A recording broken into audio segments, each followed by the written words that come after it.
بسم اللہ الرحمن الرحیم۔ السلام علیکم ناظرین محترم، ایک پہاڑی علاقے میں ایک بزرگ اپنے نوجوان پوتے کے ساتھ رہتے تھے۔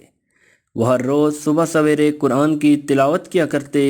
پوتا بھی ہمیشہ ان جیسا بننے کی کوشش کرتا۔ ایک دن پوتا کہنے لگا، میں بھی آپ کی طرح قرآن پاک پڑھنے کی کوشش کرتا ہوں، لیکن مجھے سمجھ نہیں آتی، اور جو سمجھ آئے جیسے ہی قرآن بند کروں بھول جاتا ہوں۔ ایسے میں قرآن پڑھنے سے ہم کیا سیکھتے ہیں؟ دادا جی نے خاموشی سے کوئلوں والی ٹوکری میں سے کوئلے نکال کر انگیٹھی میں ڈالے، پھر ٹوکری پوتے کو دے کر کہا، جا پہاڑ کے نیچے بہتی ندی سے مجھے پانی کی ٹوکری بھر کر لا دے۔ لڑکے نے دادا جی کی بات پر عمل کیا، لیکن واپس پہنچنے تک سارا پانی ٹوکری کے سوراخوں میں سے بہہ گیا۔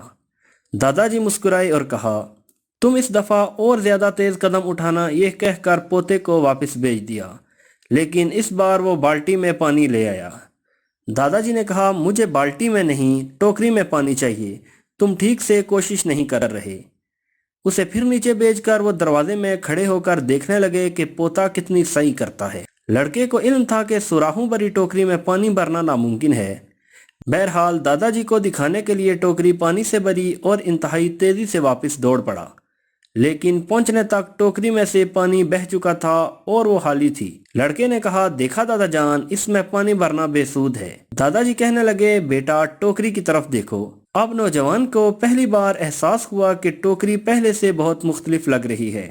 وہ پرانی اور گندی ٹوکری اندر باہر سے صاف ستھری ہو چکی تھی۔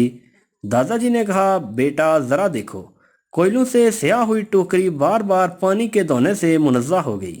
اس طرح جب ہم تلاوت قرآن کریں تو چاہے اس کا ایک لفظ بھی سمجھ نہ پائیں، تلاوت ہمیں اندر اور باہر سے ایسے ہی پاک صاف کر دیتی ہے۔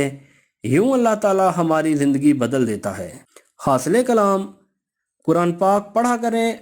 ہم سب بھی وہ ٹوکریاں ہیں جس میں سوراخ ہیں۔ امید ہے آپ کو یہ ویڈیو پسند آئی ہوگی۔ اگلی ویڈیو تک کے لیے اجازت دیجیے۔ اللہ حافظ۔